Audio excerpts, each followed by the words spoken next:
We have a short program, and we love seeing so many old friends. I see new friends. I see some new faces.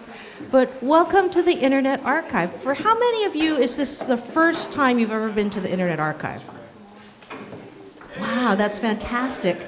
And how many of you have been to DWeb Camp before? All right.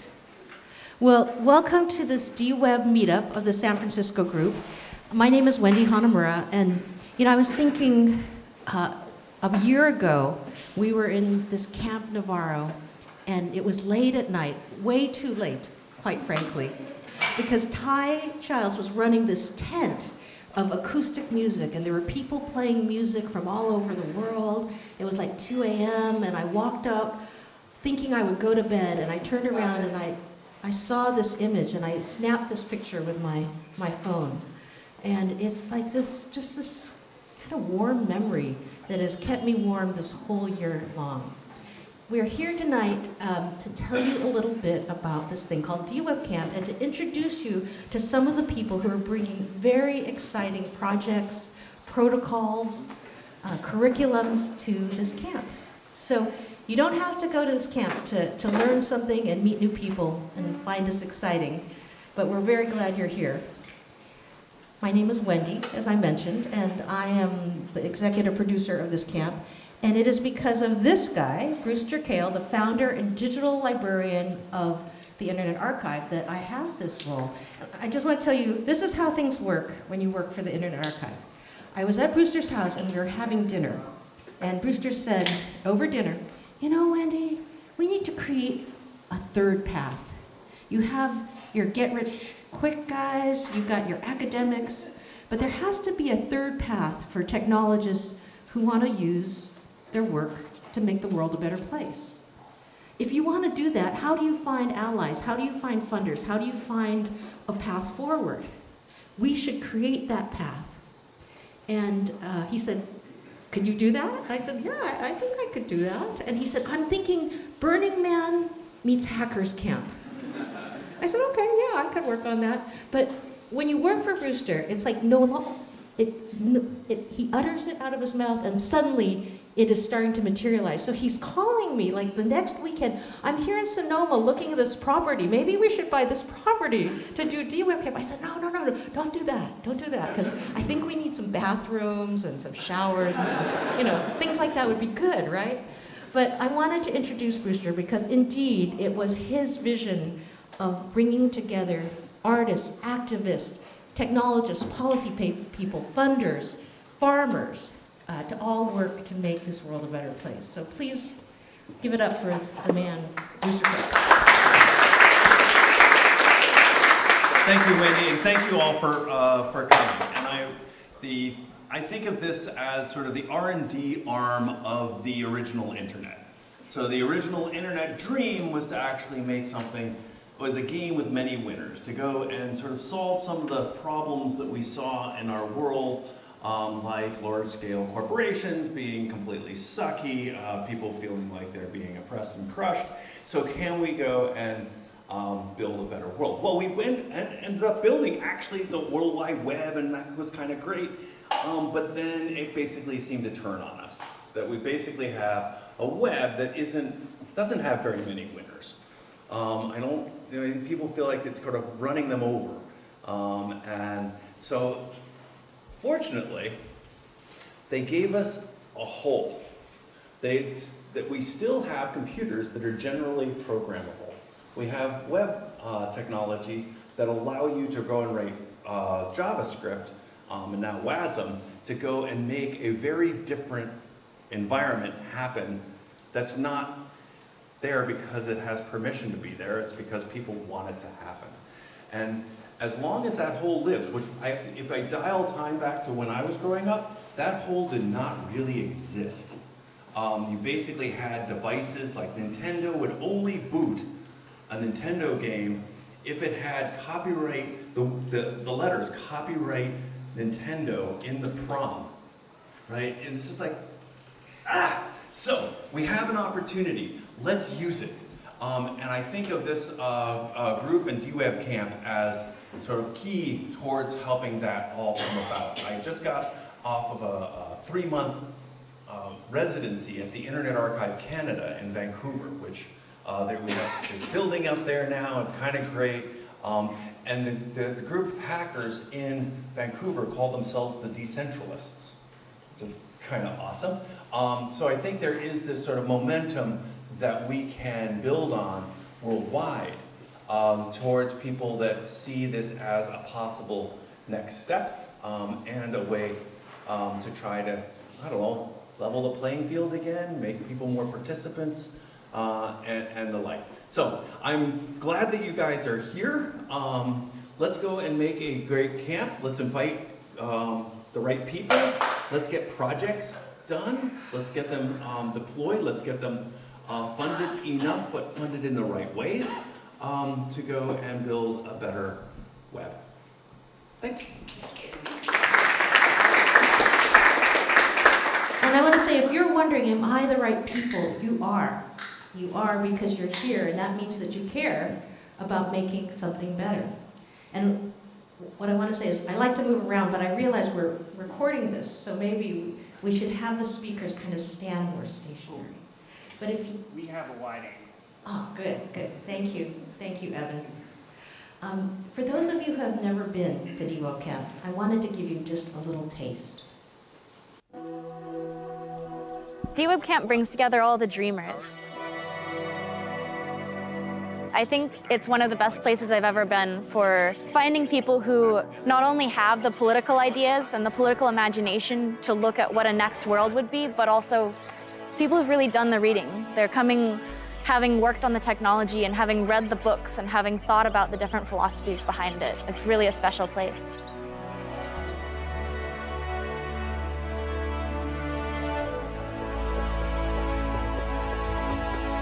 The DWeb Camp is a convening of people who are interested in all kinds of decentralized technologies to help create the next generation of the internet, which will be much more decentralized than the current one.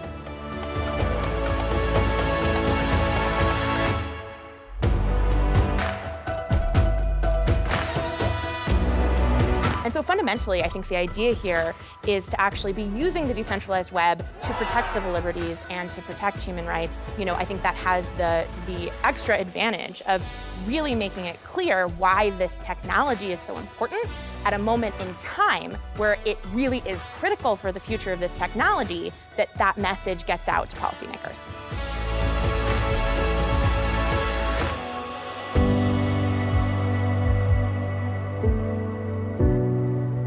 My impression is these are people who care. They want to contribute to a future worth living in, a future that's in harmony with nature, which is wonderful while we're meeting out here.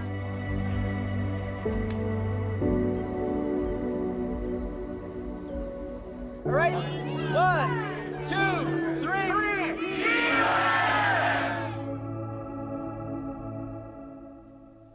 That was a year ago.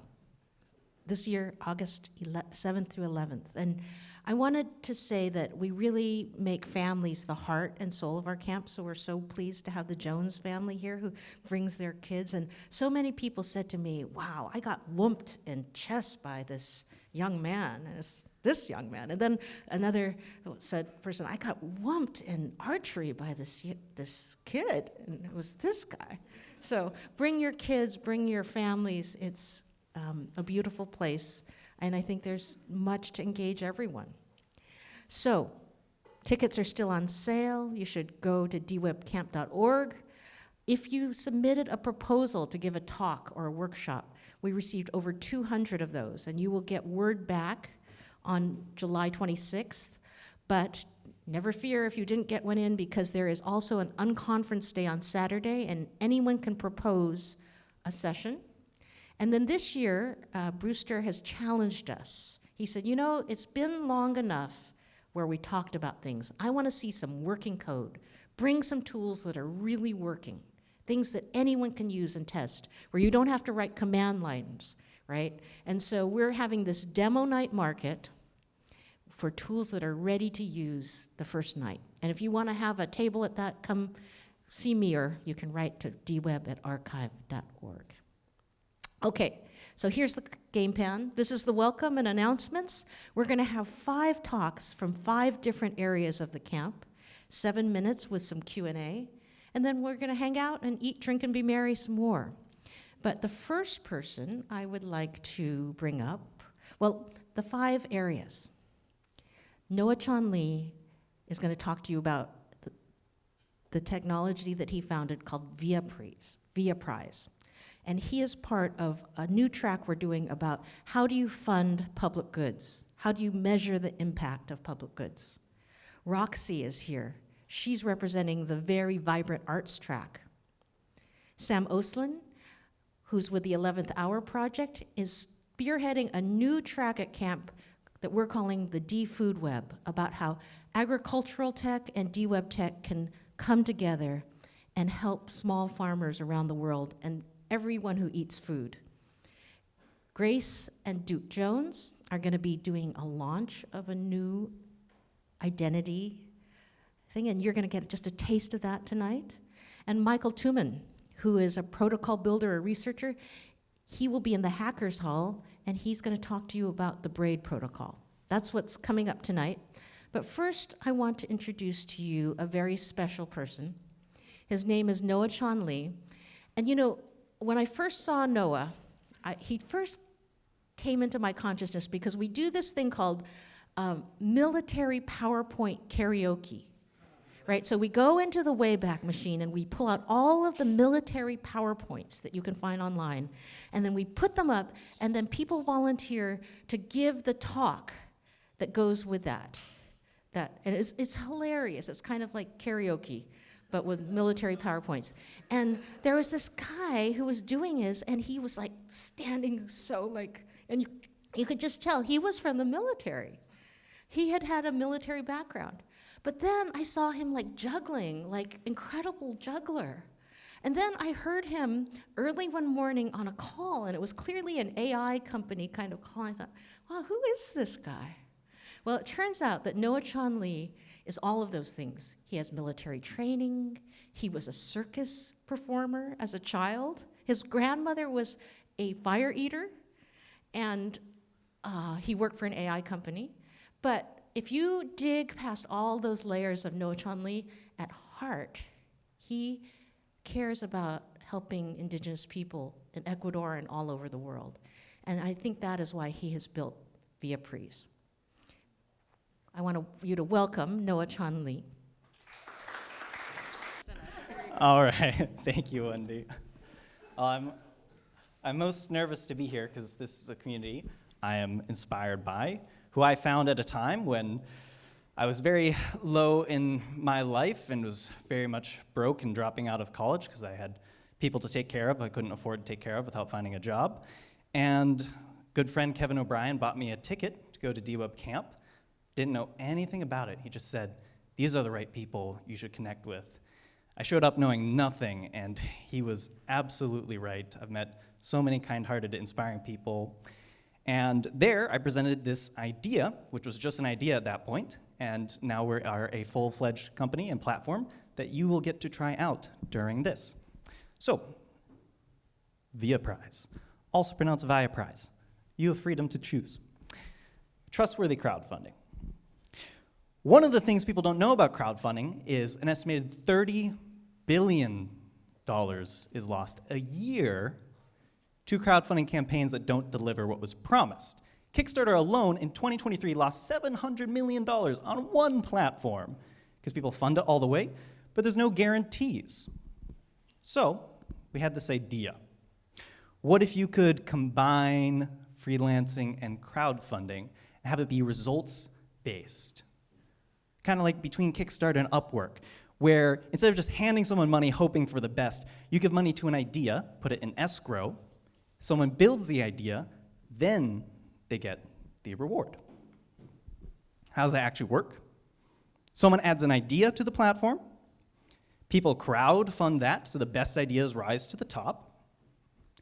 Then there's a deadline during which people are trying to build it before the deadline. No one builds it successfully at that point. People can get their money back, way more efficient and trustworthy for the funders. but also fun for the builders, because they can see which ones have demand, and then people who added in money, they can vote on who should win at the deadline. So to break it down into the different roles in this idea marketplace, you have the proposer coming up with the idea, the funders, and the contestants building it. Everyone gets a different benefit. Proposers, you can outsource an idea as easily as though you're making a Facebook post. Just have a great idea, don't have time to build it yourself, toss it out there with just a picture, a description, a deadline, and see other people fund it and build it. It can also be a way to recruit for projects that you're working on. Contestants, you can freelance like an entrepreneur, work on the things that have proven demand. And for funders, you have way more guaranteed results, as we had discussed. And we would love more ideas on the platform, by the way. Proposers get a 5% cut of the award, because we'd love more ideas on there. I found, actually, my team, by using the platform itself in our MVP, I put out meta prizes saying, build these features for us, like add comments under campaigns. And a couple dozen people around the world contributed to our open source code, and this team in particular were so impressive, they kept working on it, and we decided to work together full time. So absolutely brilliant people who I'm so glad to be working with. We've been working together full time for half a year. Still early days working on this, some of the stats there. And it's all been accomplished purely through donations from over 2,000 people who have supported us. That's our only funding. The initial tests that got me excited that this idea is worth it, it wasn't just a concept. Me and a friend each put in $50 to build an app that would ask you, when you open your phone, why did you open it? So that way you don't do it without thinking. Someone built it and it got over 10,000 downloads. And it took so little incentive, but it's kind of the incentive that more than one person actually cared enough that they put up money. So the builders got really excited for it. One of the next things was at this event called Zuzalu, kind of a tech entrepreneur's residency. We had this idea, what if we could talk to a river and embed research papers into it? So a bunch of people at a presentation like this all added in $20. We put out the idea. It's not like Kickstarter where it's locked to one team. Anyone can work on it. So a dozen various people raised their hand, said I'm going to work on it. Unplanned hackathon happened. We built it. It's, to our knowledge, the first AI voice for a nature entity in history. And the Prime Minister of Montenegro came over to see it as well. So there's some like big, nice tech things I wanted to see. Could this make a really important difference in people's lives? So next, I was in Ukraine crowdfunding a medical supply delivery. If the logistics didn't work out, again, we could refund people, so it was a little more confidence. It did work out. I almost got killed by a kamikaze drone, but eventually made it to a place where they'd run out of tourniquets to stop bleeding. It was successfully delivered, and they used it to save multiple lives over the next 3 weeks. And then I decided to start the company. We have both crypto and fiat donations. So we also have some normal fundraisers in there, because as Wendy mentioned, the main community which I was building this for at first is a kids shelter in Ecuador, which if anyone wants to go visit, you are most welcome. Please message me, because I love to bring friends.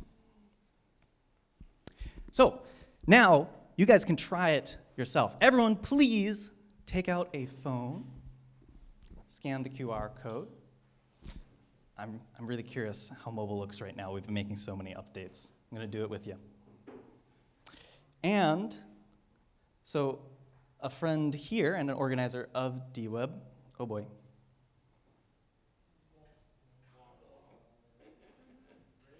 Oh, I reloaded and it worked that time. How did that work for you guys?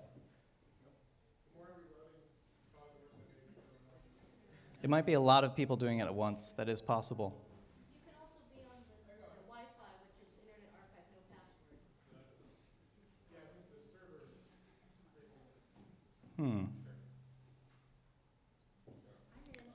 Raise your hand if it's working for you. Oh, interesting. Okay, raise your hand if it's not working for you. Interesting. So we've got 4 people it's not working, about 20 people it is working. Okay, well, for those who it is working, I'll explain what this project is. I just set this up with Kevin a few hours ago. Kevin put out a Google form to his community in San Diego and asked, What things do you want to contribute to your community? Over 500 people added things from like a kid's bicycle to free therapy. But how do you sort that and get to that to the right people? So that inspired Kevin to build something to address this called Potluck, where it's a website that you can add in what you want to offer, select what sort of things you would want back. If anything, the algorithm sorts it and it results with you knowing, all right, you should give it to this person should give to that person should give to that person, and it sorts it, which I think is an absolutely brilliant tool. So we launched a prize for someone to build out so that you can create multiple of these. Because on the website right now, it's just a demo for only being able to do it one time. But we want multiple communities to be able to launch their own potluck. So you can scan this right now. You can create an account, and you could add in some money, paying with credit card, for example. And I highly encourage, even if it's a really small amount, like as you saw 2 people adding $50 earlier, if it's like $10, $20, whatever you want to do, the motivation for builders working on this is immense. So, I want to check in with people real quick. Who's able to create a profile so far, clicking into like log in, create profile, and then go to donate? Already? Oh, no. I have a question. Oh, yes, question. If the thing doesn't get made, do I get the money back? Yes, if you are a funder, you get the money back.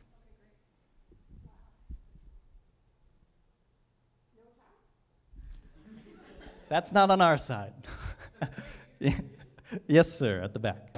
Yeah, so let's say someone puts up an idea and 3 or 4 teams go for it. One of them, they all succeed, but does one of them get the prize and the other 3 have all put in the work but don't get anything? So the voting as it works is proportional. If you put in $100 into a $1,000 prize and you vote on one person, 10% of the money will go to that person. Right? So if one contestant submission gets 10% of the votes, they will get 10% of the prize. That's one part of the answer. Second part of the answer is we connect people who are working on it together, and what's happened is about like a third of the time they decide to join forces and work together. About a third of the time they decide, all right, this person's actually the best at it, I'm just gonna let them do it. And then some of the time they decide this is fun, we're gonna compete. And that's part of the process as well. Great question.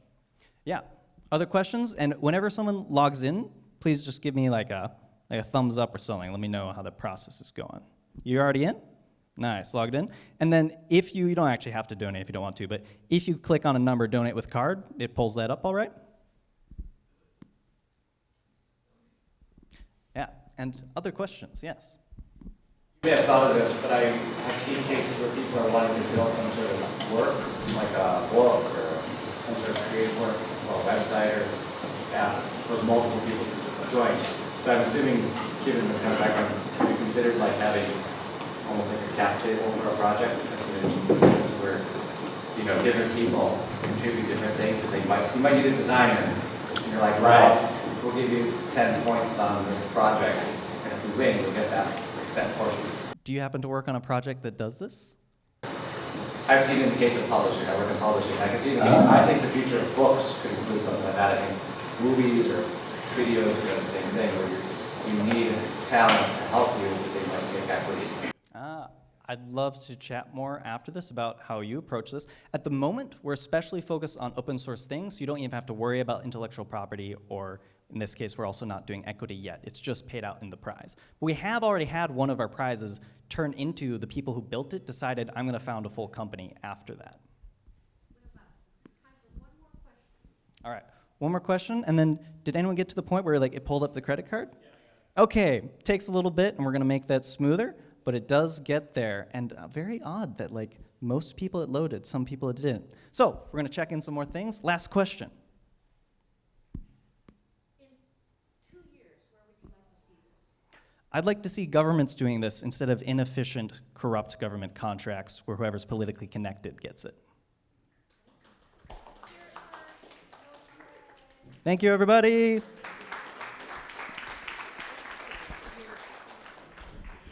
And I loved it that he did it without VC funding.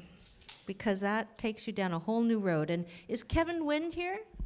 Kevin is the creator of Potluck, which came out of his work doing mutual aid, and he's also gaming. So he used the game algorithm to see how I could give to Grace, and Grace could give to Duke, and Duke could give to me, and we could create this beautiful circle. Okay, next up, I would like to introduce you to Roxy Shohadeh. Roxy is a creator.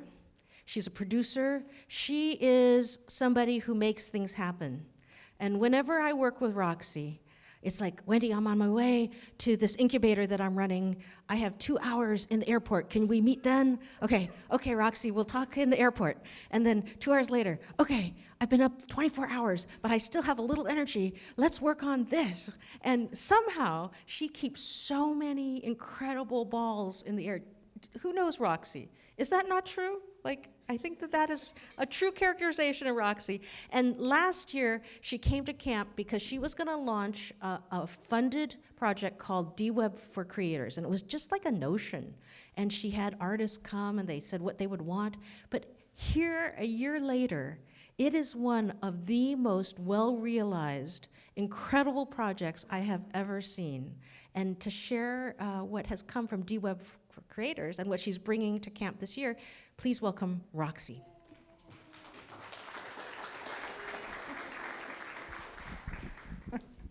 That's so funny.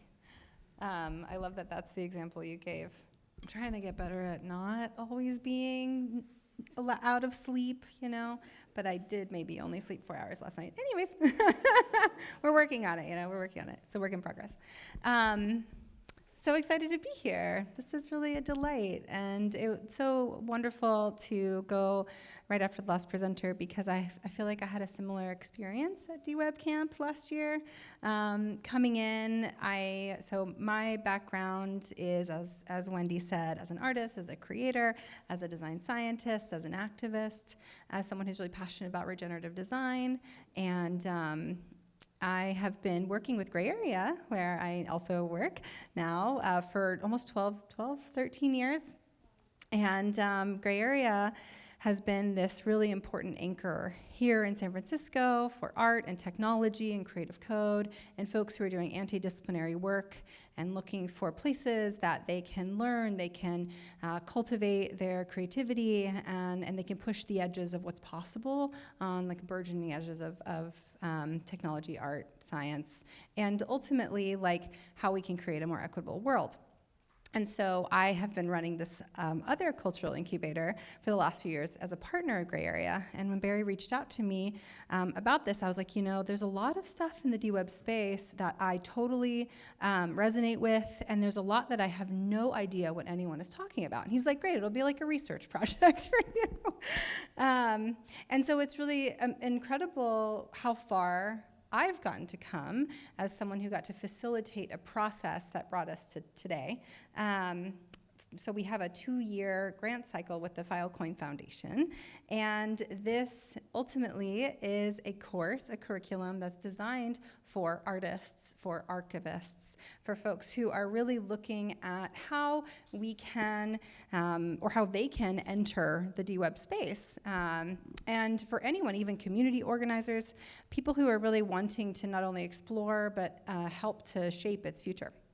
And so what started as an idea, how can we create a course specifically for creators about DWeb, became the DWeb for Creators course. And I wanted to add this photo because this was, just like a few photos from DWeb Camp. Because I came to DWeb Camp last year with a lot of questions, as Wendy said. I was like, okay, well, what do people want to learn? Are we taking the right approach? What is the space really? Is this general mapping ontologically? Does this all really make sense? What do people really need to understand to be able to even consider creating within this space? And some of the folks that we had identified even as educators were in the crowd having this conversation and being a part of the dialogue. Caitlin is in the corner, who's our project lead from Filecoin. And so we had this conversation. I had these little pieces of paper. I got everyone's feedback. I took it home. I put it all in Airtable, which I'm obsessed with. I love Airtable. And I kind of calculated and integrated those insights and continued developing a process. And so this process led us to a pilot that we just launched. So we brought together 6 different educators, including 2 folks who are actually very fundamental to DWeb Camp, Mai Ishikawa-Sutton and Nop. And now also I think Kalani has been joining as a part of the education or the organizing team this year. We also had Ayana Zaire Cotton, which the other folks I'll have a photo of them in a minute. Sarah Grant, summer friend, just incredible people. I'm saying their names, but like when I get to their photos, I'll tell you a little bit more about their backgrounds. But just we're really folks who are working across the space, artists, folks who are working in mesh networking, people who are really looking at preservation of cultural data. And so we went through a process to kind of uplift what might different people who care, who are creators, who are wanting to enter the space, actually want to do in the world, and what are the tools, the lessons, the learnings that they might need to actually be able to implement that. And so what came forward was this curriculum, and it has many things inside of it. Case studies, there's hands-on project opportunities, we had shared channels for communication. It was designed in this sort of choose-your-own-adventure style, although most people did the whole thing. It's being published open source, so that I think will kind of be more useful over time. But it's also ultimately like designed to support the individual who wants to enter the space or wants to create cultural or critical work in the space, but maybe is really fluent in a section, but maybe not another part, or maybe they're entering for the first time. And so we did complete our first round, our first synchronous cohort, which was really exciting. It was March to very early May of this year. And right now we're working on preparing accessible decks and transcripts and blank templates of all of the worksheets and exercises to publish open source on GitHub and IPFS so that anyone who's doing any project can utilize any part of it for their work, which is really exciting. And then we're going to do another round of the synchronous course in 2025. And so the week by week kind of breakdown, and if I talk fast enough, I can actually show you more of the course content. But basically, we started with an introduction to DWeb and the space, and kind of the lexicon that was inside of it. There was a whole week that was kind of focused on like sovereignty and this ecosystem that could potentially support that. The evolution of DWeb through art and culture, right? Like artists help shape culture, culture drives behavior. If we're really reorienting as creators to being able to, even just being able to use technology that reflects our values, much less being able to talk about things that are really meaningful that the DWeb space can help to shift or make possible, is really powerful. But like, it's important to look back. So there was this sort of process of looking back historically, the DWeb space in general, and also kind of art and practice in the space. Values and their underpinnings, that was all so a really incredible body of work that was shared there.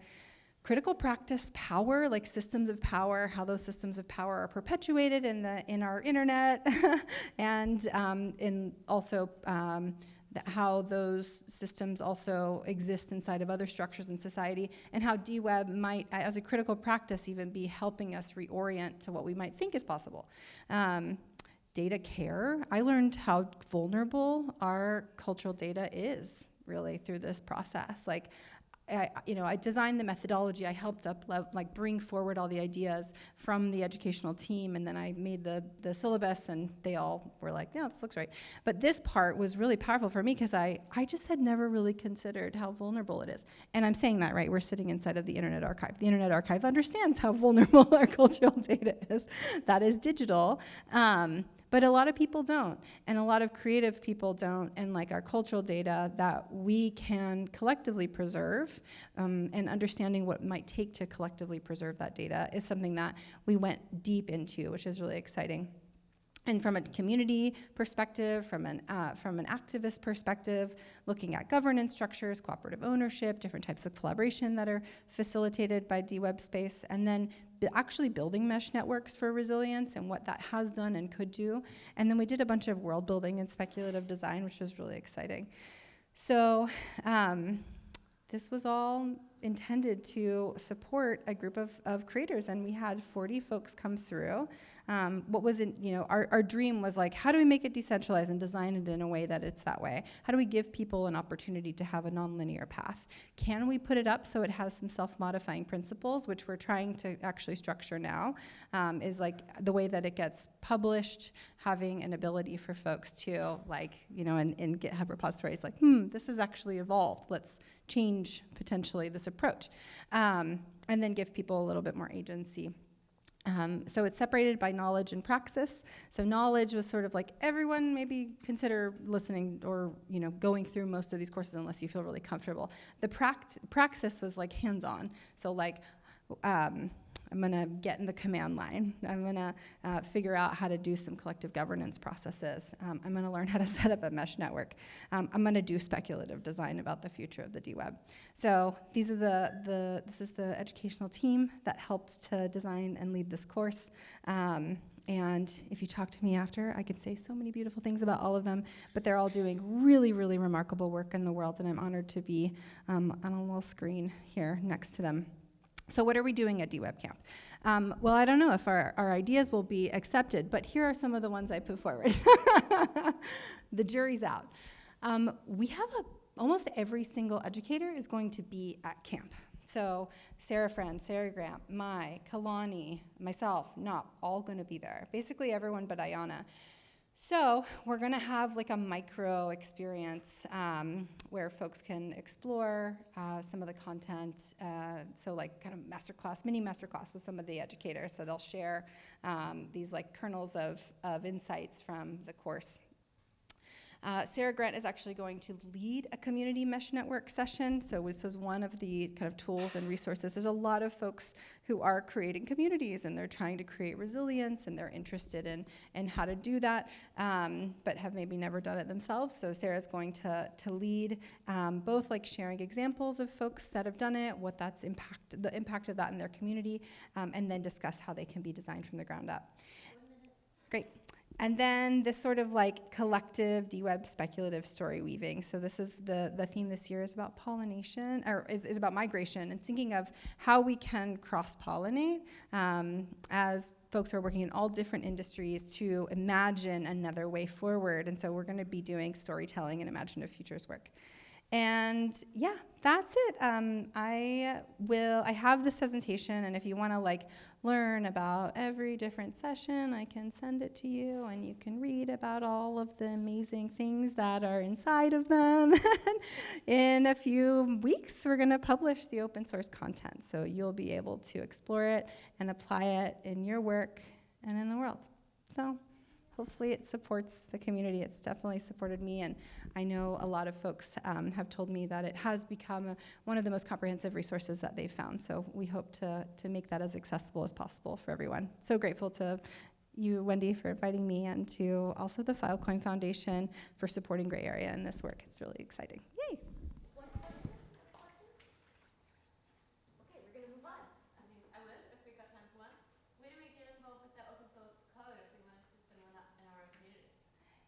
So we're going to publish it both in IPFS and in GitHub, and so then you'll be able to take that, including the knowledge base, which may or may not be super useful for people, but it has kind of a baked-in tagging, choose your own adventure, sort of regrouping based on your interests, which is interesting. So once that's published, follow us at Gray Area. You can also email, and I can like let you know when it gets released, and it should be released before DWeb Camp. Yeah, you're welcome.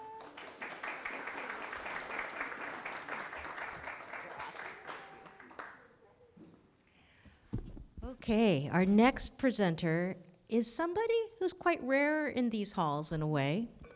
His name is Sam Oslin, and he's a farmer at heart. He was a farmer for 13 years up in Canada. And then he found that as a farmer, you really need tools, and tools are expensive. and farmers pay through the nose for tools. And what if those tools were open source and you could build them together?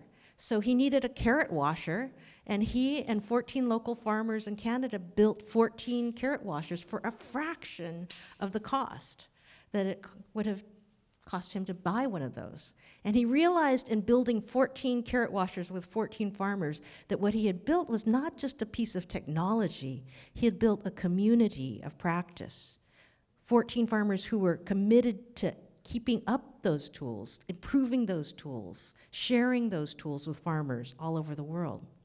But if you're a farmer and you build 100 prototypes, how do you scale? I think you end up going to a VC a lot of the times, and then all of a sudden, everyone takes their cut, and their farmers end up paying a lot of money for that same tool once again. Well, fast forward, and Sam Oslin got this crazy opportunity to be a funder, to be working for one of the most, I think, advanced and interesting philanthropies in the country right now, the Eric Schmidt Family Foundation and the 11th Hour Project. And he came to camp last year and said, wow, a lot of this stuff could be really harnessed for the ag tech community. And that gave rise to a new strand, a new thread, a track at DWeb Camp that we're calling DFoodWeb. So please welcome Sam Oslin, he has an official title now, more than farmer and tool builder. He's the program director of ag tech for the 11th Hour Project. Please welcome Sam.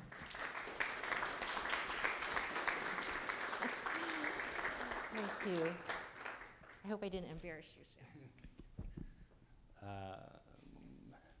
I'm going to start a timer. Okay, so I actually just shoehorned this presentation, put a couple different ones together for this. So I'm not really going to go into necessarily what's going to happen at DWeb in terms of this thread. What I want to do is set a bit of context for how we got here, and hopefully some interaction from you all. But the idea when I went to FoodWeb is really coming from a background of food organizing and working within food sovereignty and agroecology organizing movements.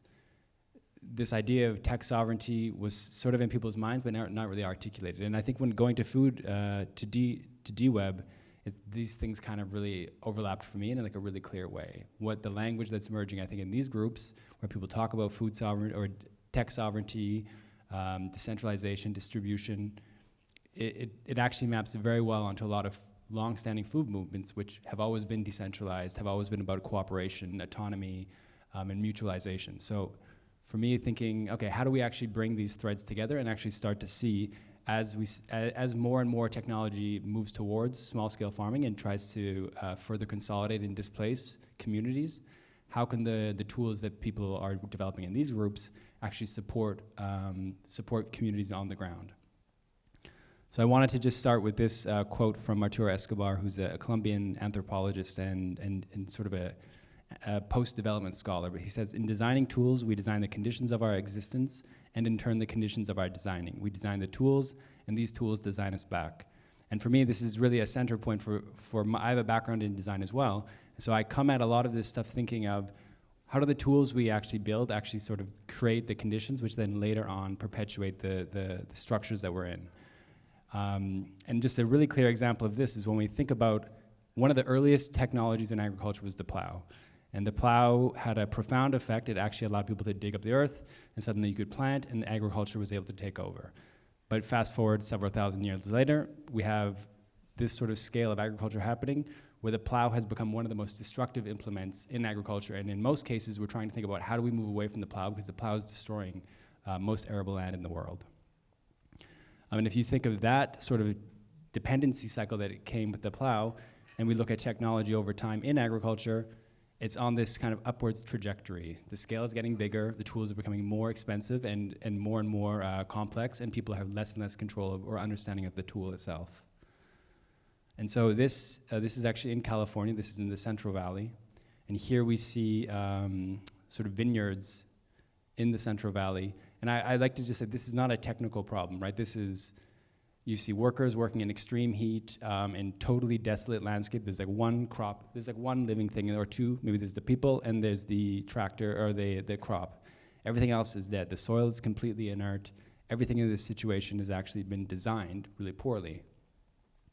And then flash forward last year, this is the same area. This is what's called, this is a lake that actually was totally eradicated during the early colonization.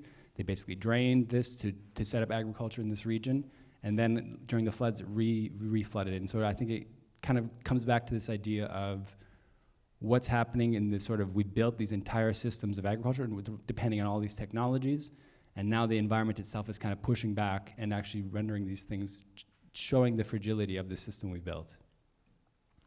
And I think the next wave we're seeing is around digitization and digital technology moving into agriculture, and people speculating on the future of farming, and what is that future? And in most cases, it's coming from, you guessed it, Silicon Valley, where people are speculating on the future of farming is gonna be digital. There won't be farmers.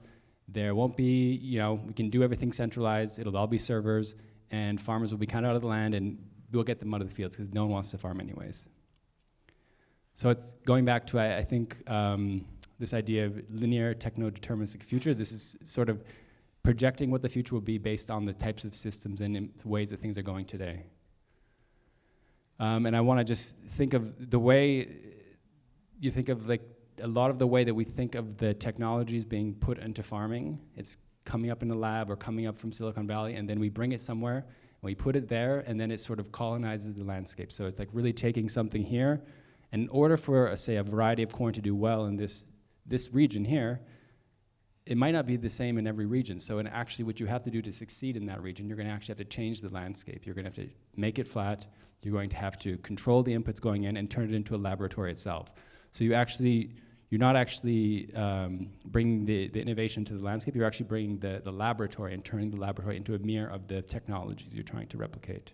And I wanna reflect on the difference between that and say like an open pollinated variety of seed, which when you bring this to a landscape, it'll actually take on the characteristics. Over time, a seed in the environment will actually become, it'll learn about the environment, it'll learn about the water, it'll learn about all these different things. So it takes on these characteristics of the world that it's being put into. And so with that, I want to sort of prompt this group and the folks that are coming to DWeb to think, well, what does a decentralized, distributed, democratic ag tech stack look like? How do we actually have food technology that's actually mirroring the environment, not coming from somewhere else and displacing, but actually being locally rooted and actually adapting and taking on the characteristics of place. And the way that we're thinking of this is more like terroir, the same way you think of wine or cheese that comes from a place. It has the flavor of that place. It's distinct. You go to every different region, the fermented things will taste like that place. So what does technological terroir look like, and how can we build that? And one of the ways we're looking at this within the work that I'm doing is we do look at decentralized and distributed networks of farmers that are actually developing their own technologies. But in many cases, these are really prototypes. They're just coming up with smaller scale things, and we do need more support from people with technical expertise, not to go into those communities and tell them what to do, but actually lend their support to those communities that are actually really already addressing their problems internally. So I think of it as tapping into that distributed ecosystem and then seeing what kind of innovation emerges in those places. And more to this idea of what are the futures of farming, what's sort of this forking potential of the future. So that's it. And then, yeah, questions actually, I'll end there.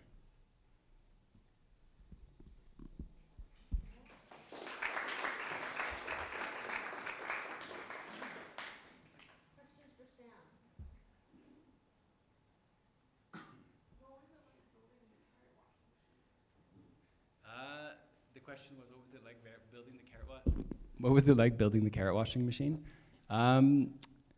It was, I had a background in sort of carpentry and so I could do some things, and I really hit a limit, and so I had to ask a friend who was a mechanical engineer and a farmer, and then he was like, basically he was like, well, we could build you one, or we could maybe see if anyone else wants one, and it really sort of spun off in that way.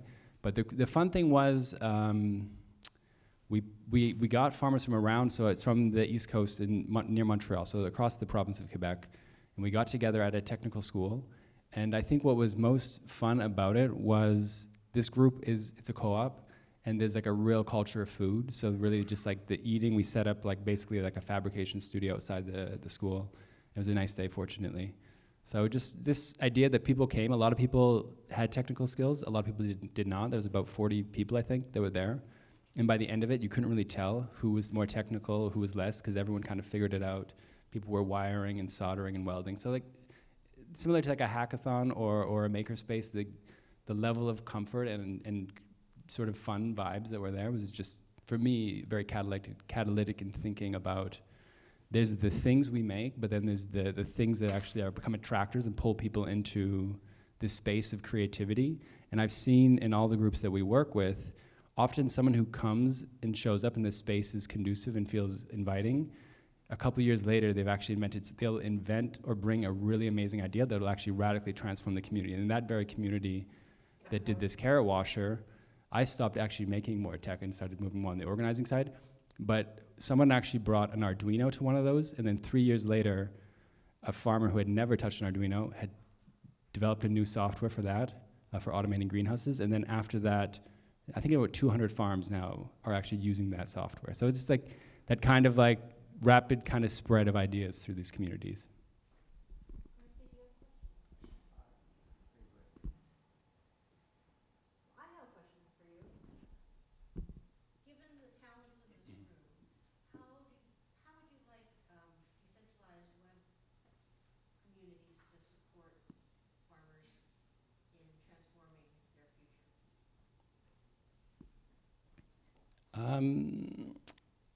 I think like a lot of listening, probably.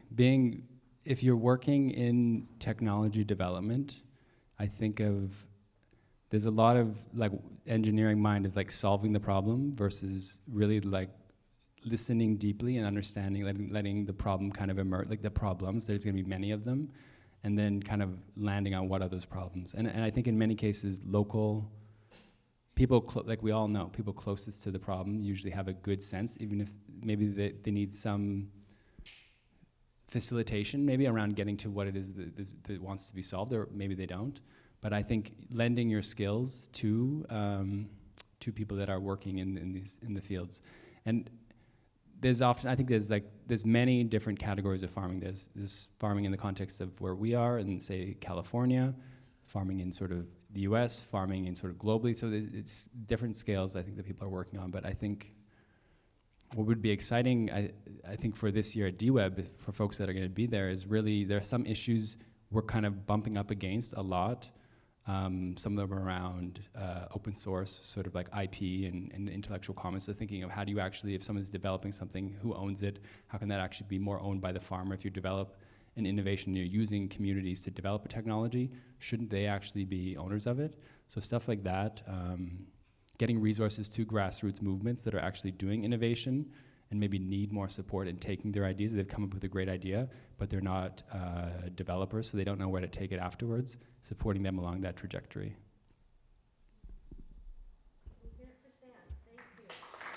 Thank you, Wendy.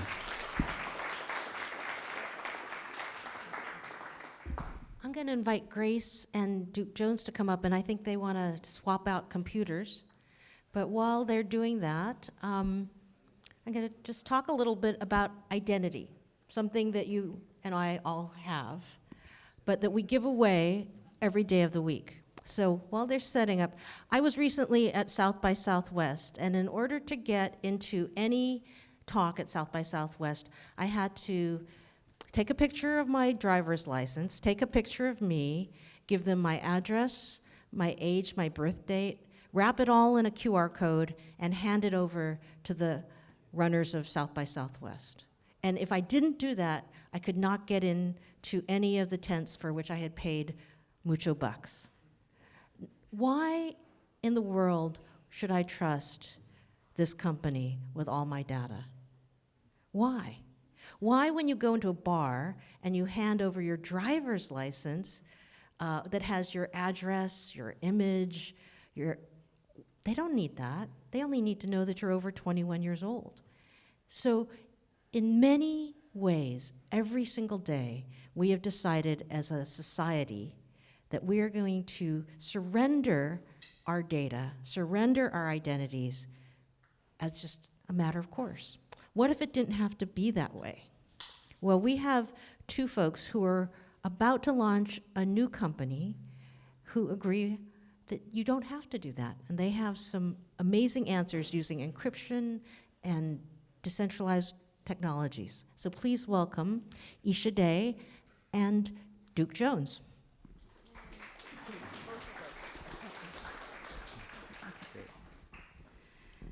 Hi, everybody. I'm Gracie Shade and Duke, and thank you, Wendy, for having us. And it's so wonderful to be here with people who care.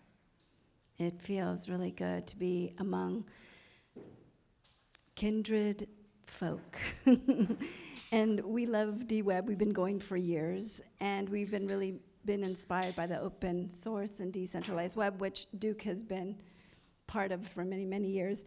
And so we have Identikey, which Duke is going to unpack a little bit for us tonight. But before we get to Identikey, I also wanted to say that we're co-founders not only of Identikey, but Sovereign Technologies. Sovereign Technologies is a parent organization for Identikey, which is focused on three things. One is community, like Roxy, and connecting with DWeb and decentralized people to really bring together and empower our communities. Second is education. As we're building out enabling tools for sovereignty and freedom, I feel that we have been irresponsible in not educating people in how to use it responsibly. Freedom comes with responsibility and accountability. And so it's also part of our mission to support education, raising the consciousness. What we create in the world is really a reflection of where we're coming from. How we're using the tools also is a reflection of where we're coming from. So it's in this way that we have to also support people to realize the most advanced technology, which is our mind, our brain. What is that capable of, right? We've seen amazing tools be used for harm. And that's just based on ignorance a lot of the times because they don't know any better. So I feel like alongside Identikey, we also are sharing a new vision of sovereignty, reclaiming our sovereignty. We're redefining sovereignty. Sovereignty has been defined as authority, of course, as Webster talks about sovereignty as authority, but really that's been from a limited perspective of extraction, scarcity, and hierarchy. We're reclaiming sovereignty as our own authority of our own lives. And when we're also then creating tools that reflect that vision, mission, and truth. So Duke is here, he's the techie. And I'm actually the use case. It's like if they're making it user-friendly, so if I can use it, anyone can use it. So Great. Yeah, and so Wendy invited us to give a talk here, and yeah, so I really found that the talk that I had was, well, I had one that was very focused on fundraising, and I had another that was extremely technical. So then I wrote today a new talk. So I'm going to be referencing my notes. Let me know if it goes a little over time. I'm going to try to keep it under. And so I didn't make a deck, but then Isha Day says, "Hey, you have such beautiful screens in your fundraising deck." So I deleted most of the slides. Sorry, there's some mention of money and all that sort of thing, but I tried to delete most of that. Let's see here. There we go. So I have what is Web3 here, but I'm going to read you the real one. The promise of Web3 was to bring about a revolution in the way we interact and the way we collaborate, and how we use the digital itself. It was supposed to allow people to own their own data and money, a foundation for a digitally enabled civil society. It promised to break us out of data silos and the hegemony of corporate data hoarding and create collectively owned platforms, ushering in an era of open protocols, turning the wheels of a shared society. I don't know about you, but I don't see that. So if we back up a little bit and talk about what is Web3 anyway? Like what does it mean? So what I see when I look it up is, Web 1, read, Web 2, write, Web 3, own. Okay, right? So, Web 1, the webmasters can put things up and you read static information. Web 2, you start hooking it up to a database, you start making some interfaces, people can interact and start to create, start to write. It becomes very interesting and collaborative. You can start to put things up in the cloud, which is a beautiful term for other people's computers. And then so they were more than willing to host everything on the cloud on their computers, all the things that you created. And so with Web3, we have the ability to start to own. But own what? And right now, if you look at cryptocurrency, they're very clear on what that ownership is. It's tokens, obviously. But what are tokens? It's a symbol. And because we have strong consensus and distributed ledgers, we can move these symbols around in a verifiable way. It's fantastic. It's amazing. We can emulate money in the digital without having to trust each other. It's actually pretty amazing. It's not going to revolutionize society in and of itself. What else could we own with the basis of Web3? And to do that, I will give you an engineering definition of Web3.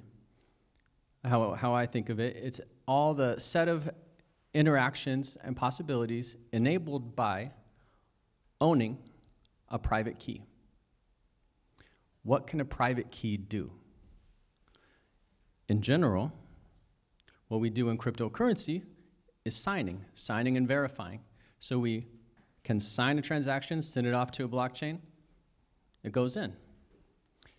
A signature produces verifiability that the key made that signature. There's another thing that a key does. And when I worked in 2008, that was the main use of private keys. It was at, the PGP was the company I was at. We did email encryption. It encrypts. Right now, we still use private keys for encryption, but by and large, it's all ephemeral keys. It's keys that we use and then throw away for chats that are just brief. We don't have key continuity for encryption in general. And when we use our wallets, not only for cryptocurrency transactions, but also for owning our identity and our data, that will unlock Web3. So, data is your trail. It's the artifacts of your interactions, of your work online. It's everything that you've created. Identity is how you show up now. In order to own those things, you must have the ability to own and keep private keys, which is actually not a small thing for a large proportion of people. And so we have a lot of technology that we're putting in place to try to make this easy, trust minimize as much as possible. It's actually more of a social problem than a technological one. And you need identity. You need the ability to verifiably associate who you are with that key. And with that, you can then have an element of verifiability, and then it requires authentication. So to be able to log in and prove to a third party that you are who you say you are that key, you own that key. And that, if you understand signatures, that's just very direct. It's actually not hard. Here we go. Right? It's just like a login. You just log in, except instead of proving to them, instead of asking them to tell the application to verify you, you verify yourself because you have the key. You have the key to your own identity and your data, you know, and yeah, money too. All right, here's a couple of screens we're working on. It's still in progress. So this is great. For data, you need the ability to store data. It's got to be encrypted and private in order to be in a world that I want to live in. And then there's one other thing that's required to really enable the set of collaborative interactions to create the world that we're used to in the cloud, which is the ability to share your data. You have to be able to selectively allow a set of other agents to see and interact with your data. And fortunately, in the last several years, there's been amazing breakthroughs in privacy with things like zero-knowledge proofs. We can selectively reveal aspects of our data online without having to reveal the data itself. I can, like Wendy was saying, I can prove I'm over 21 without you having to know my address or my actual age. But then also with homomorphic encryption, what we can do is share your data. You can say, I want Wendy to see this piece of information for the next 5 days. And the proxy that recrypts that never gets to see the data. There's no trusted middleman. It's super magical.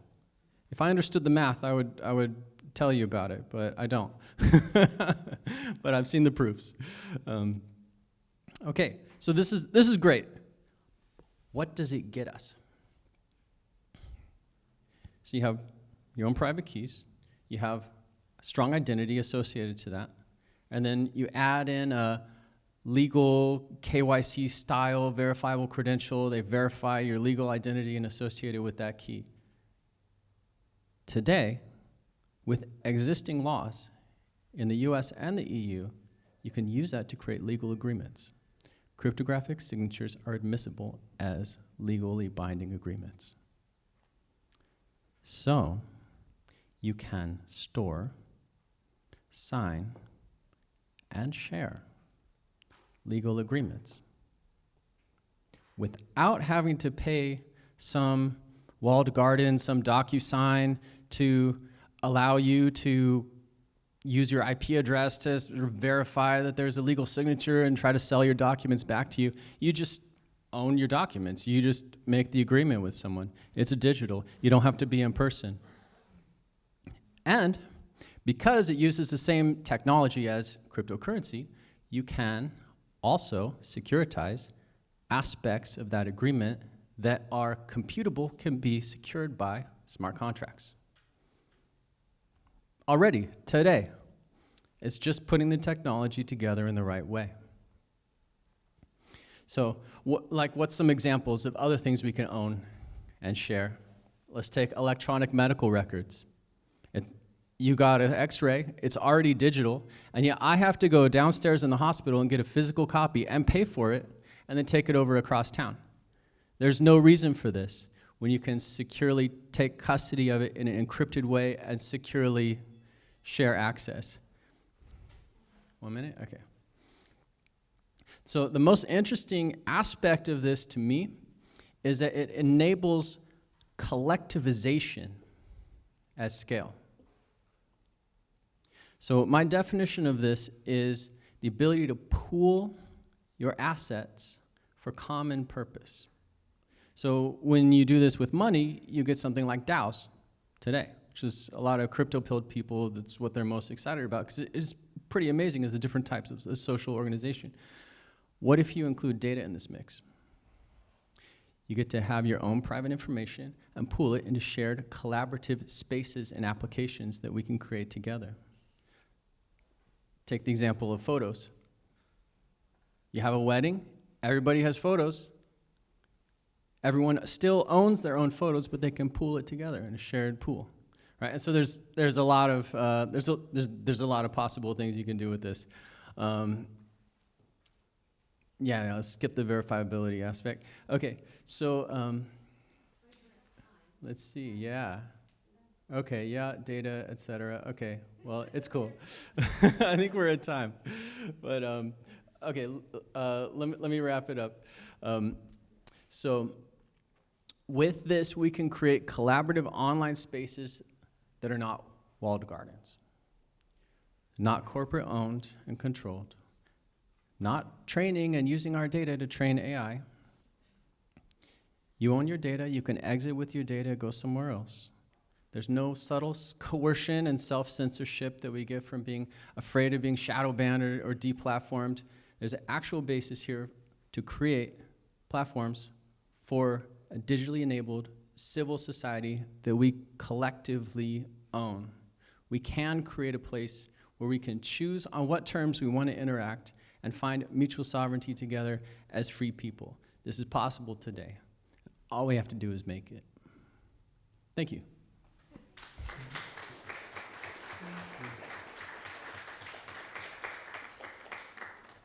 This was just a taste, and if you want to go to his highly technical talk, he will be giving that highly technical talk and doing a panel and launching, I believe, in just a few weeks from now. So thank you so much for giving us that taste.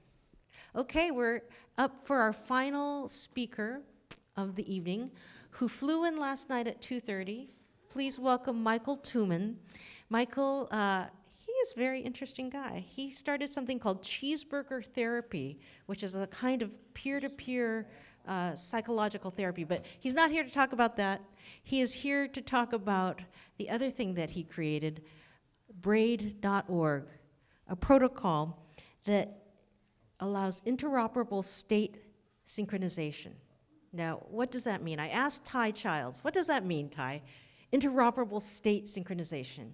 And he said, you know, Wendy, when I was playing my guitar here at the Internet Archive, and it was sending out colors, and it was sending colors to all of your devices, I was using Braid to synchronize your devices and send those colors. And you can only imagine how much power that would be if you were an app developer that could do this kind of state synchronization on this brand new protocol. So please welcome a slightly tired Michael Tuman.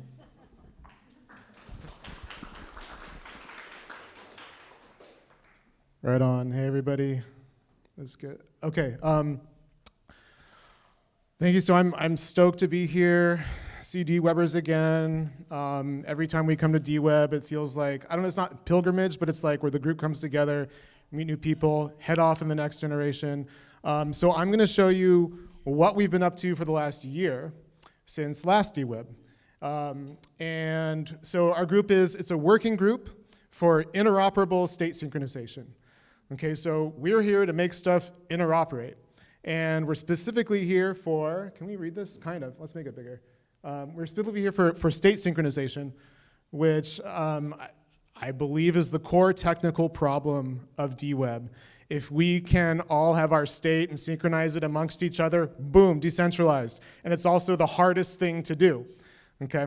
So we're trying to do that and make it interoperable, because if you don't make it interoperable, it's not gonna be open and it's not gonna be decentralized because no one else can connect to it. It's just gonna be a new protocol with a new walled garden that maybe runs on many computers instead of one. So one way of looking at this is like the Gini coefficient. So you can measure the decentralization of a technology or a system by the number of diversity of implementations of it, or how much that is happening.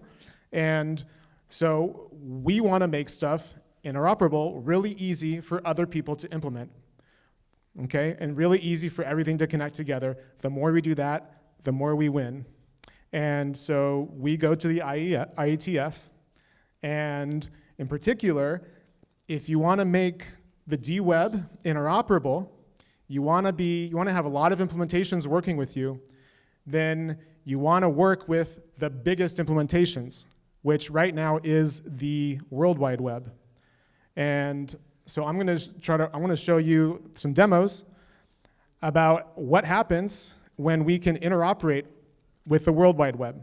And so our group is basically taking all these DWeb technologies and making them work together and work with the web. So we don't push one technology, we make all of the different technologies interoperate, and you can come and bring us your tech.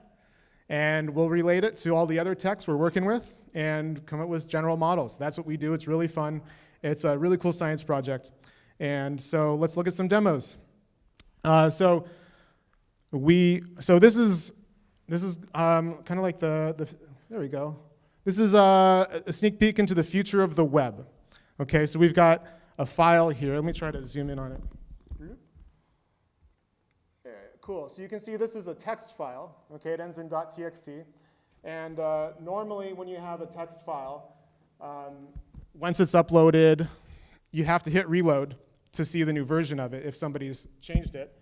But this file changes without hitting reload. And the reason that's working is that I've got another window open down here. And so this is running through the braid extensions to HTTP, so HTTP itself is request response, and the client requests a document, the server responds with it, and then it gives up, it says, okay, we're done. And if the file is changed in the meantime, the user has to click reload.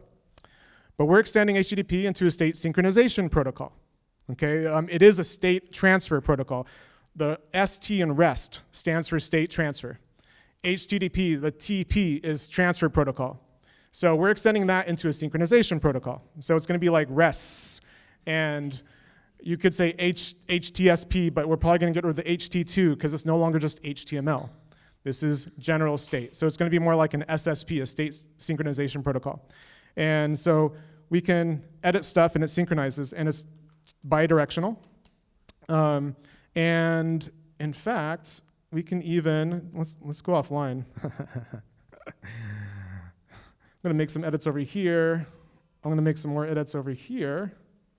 And now we'll go back online. And they should just like merge in this really slick way. I didn't test this beforehand, so we're gonna see if it works.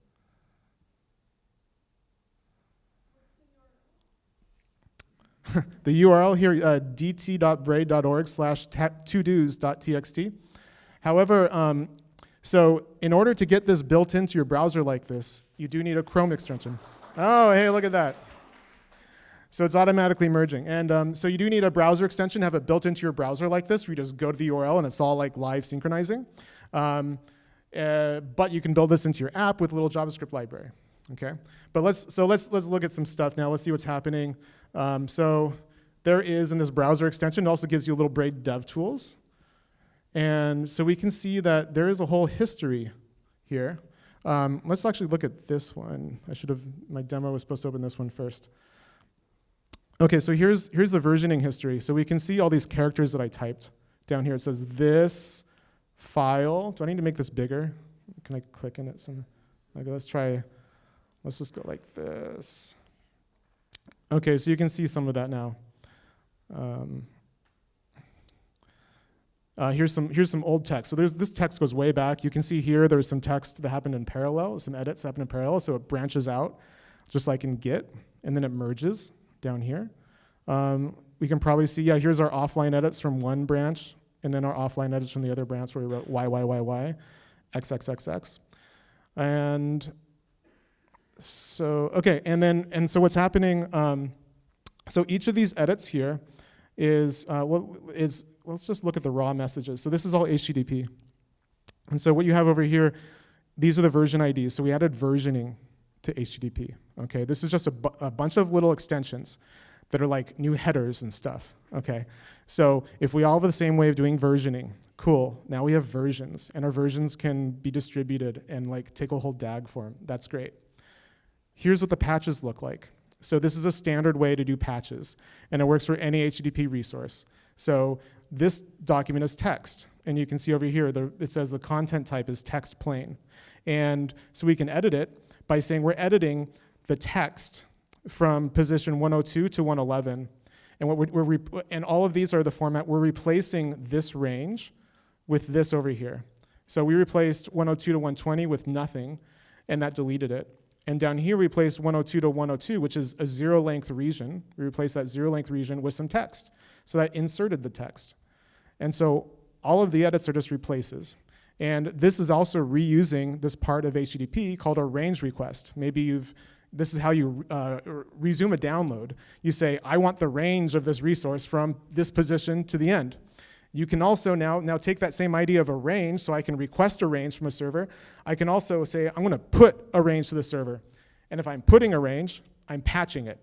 And so we're reusing these basic concepts in HTTP enough to build collaborative editing in an offline mode, just from a few little simple features like this. And it just looks like HTTP. This is the raw stuff going over the wire. We have a get. We added to this get a subscribe header. Can we read this? Kind of, good enough? Okay, and then we have some versions. And when you subscribe, then instead of getting one response, we're gonna get multiple responses. And this is how we're gonna continue to get updates over time. So we extended HTTP from being request response to request multiple responses. Okay, so just little changes like this, so this is just like, man, this works, it's slick, and we also then, we have some really good scientists around, and they have really great optimizations. So let me show you some optimization. So one of the big problems with CRDTs or any of this collaborative tech is that the entire history has to be downloaded to every peer for it to be able to interpret edits, because it might be an edit based on some old version, and it's gonna have to trace it back into history to see how it lines up with the text it has now. So this is stopping people from making everything distributed, because it's a lot of overhead. But check this out. We have a lot of compression here, also built into HTTP. So right here, you see all these characters, Y. Now let's reload it. And I have to change this thing back here. Okay, so I reloaded it, and now you can see those compressed down to a single edit. Okay, so it's able to take any run of text where you just type the same thing over and over again, and that is the same thing to the underlying CRDT as one insertion of the whole blob. And now instead, when we look at the raw messages too, these are all compressed down. So all those 6 characters just come over on one message. It's totally sick. Okay, now, so we were doing this and we're like, okay, this is great, it's getting practical, but then we still had files with lots of edits, and it still took a bit of time to load. So we're like, okay, we can make this even better. So over here, right here, so we have this thing called a merge type, okay? And that's because this whole structure here works for any CRDT algorithm or any operational transform algorithm too. Any of them, you can express them in this way, okay? So we can, and that is called a merge type. So all you have to know from the protocol is, how is this merging? If I have 2 edits at the same time, how do they squash together? Okay, that's called a merge type. And then the browser or the server, whatever, the peer, is gonna be like, well, it's merging like this, I'm gonna pull in that algorithm and handle it. But we can have multiple merge types. So, and some of these merge types are actually compatible with each other. And so I think, okay, yeah, so this one right here is using the DT merge type. This one over here is using the simpleton merge type. So let's look what happens when we load this page in simpleton. It's hard to see. Can I make this easier to see? I wish I had 2 hands. Okay, so it's one single edit. Okay, so what simpleton does, and look, I'll edit some more stuff over here. All those new edits come across, but it loads the initial page just without any actual history at all. It's just one blob. Okay, and we're able to do, so nobody's done this before, but this is a really cool algorithm. It does rely on having the server or some authoritative peer out there merge stuff for you.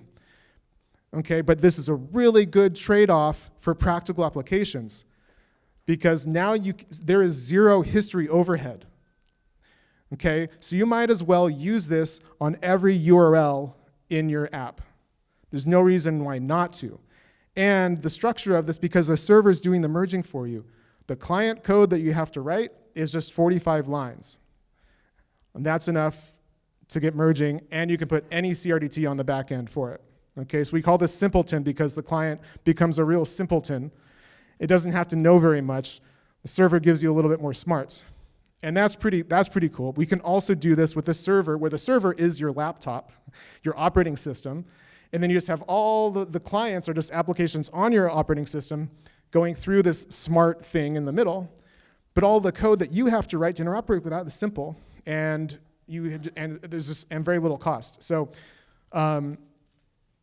the future of the DWeb will be the web, because when we build this into our existing apps, They get so much more powerful. So web programmers are going to want this stuff.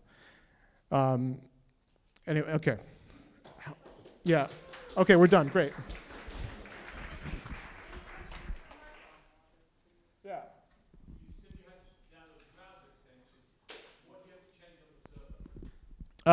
Sure. So the server. So you don't need a browser extension.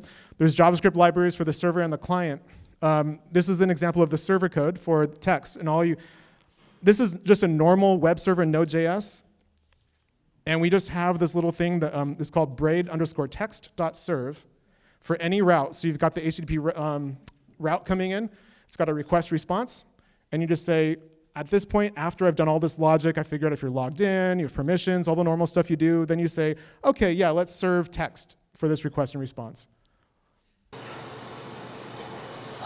Going to the URL, the text was visible, but I couldn't write because I didn't have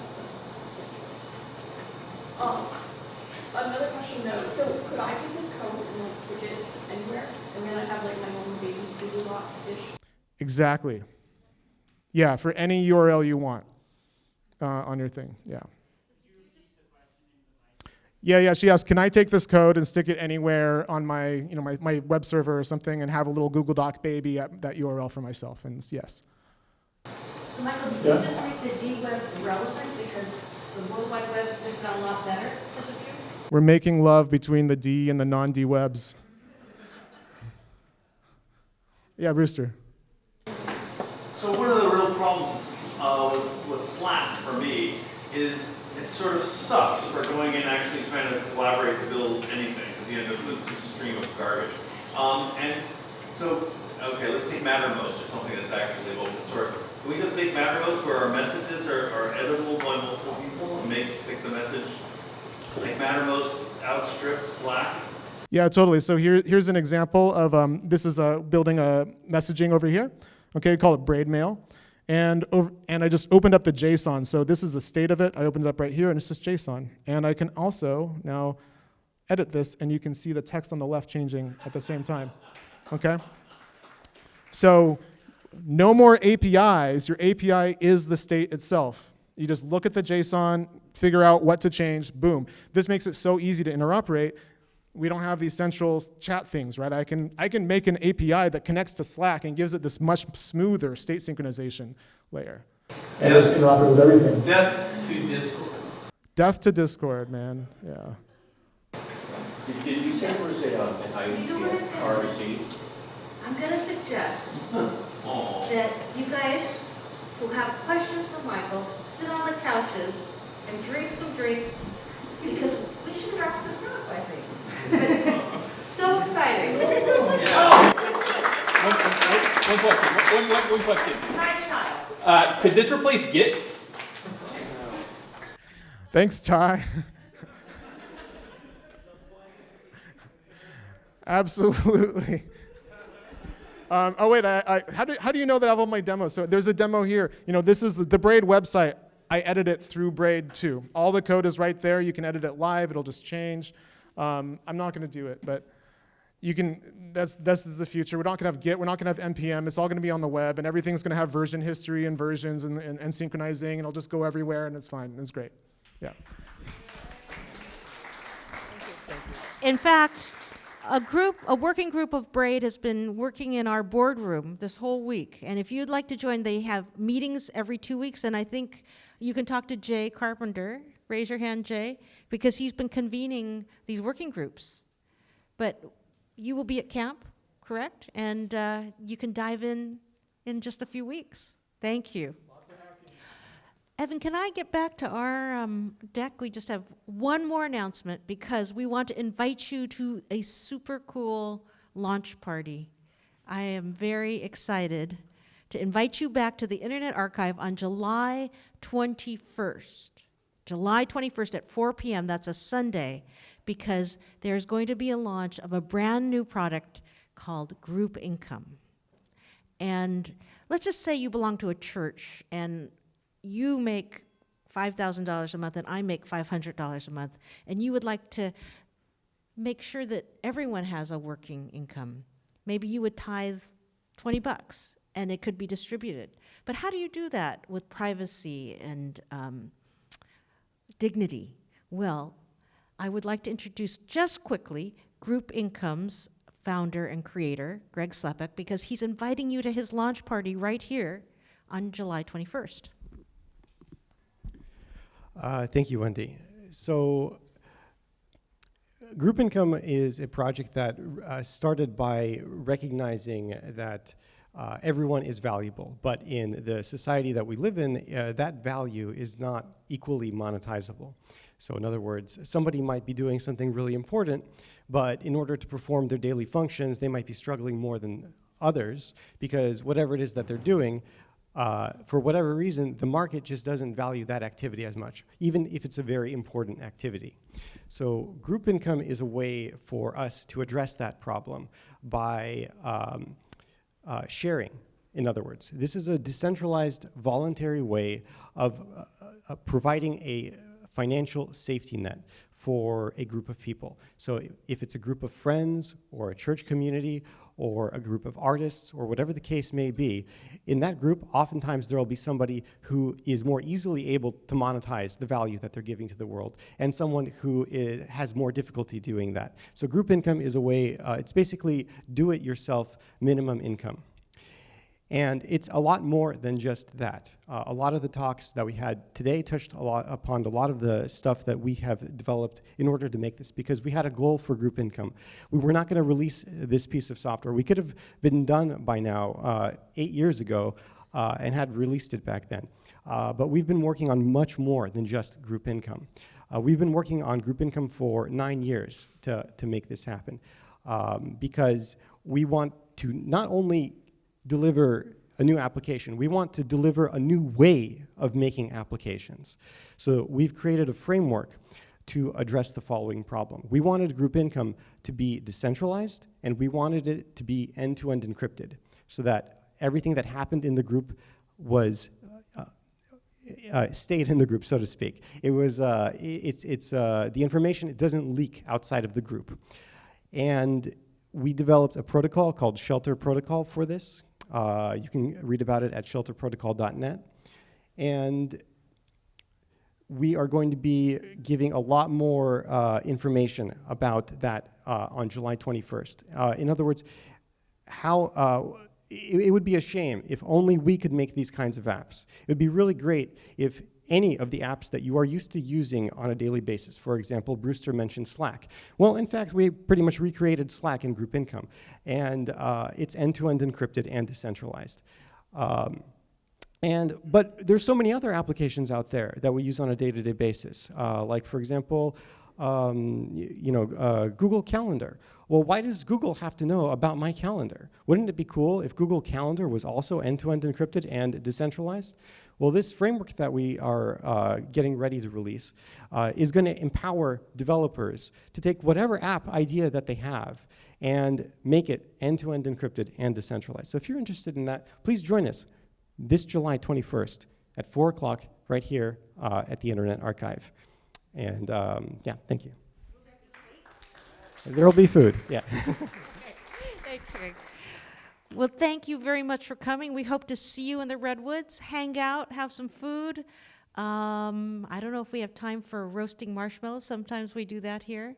But if you would like to host a hackathon, a launch party, you want to do co-working, we have co-working here every Thursday and Friday. Evan, could you raise your hand? Evan is our awesome events manager, and if you would like to host an event here for free, because we love you, this is a community resource, and you are our community, so please reach out to Evan, because we love to have you here and make this place what I think Brewster always wanted it to be, which was a hub for new thinking and new ideas and making the society better in every single facet. So lots of interesting ideas. Thank you for coming, and we'd love to see you August 7th through 11th.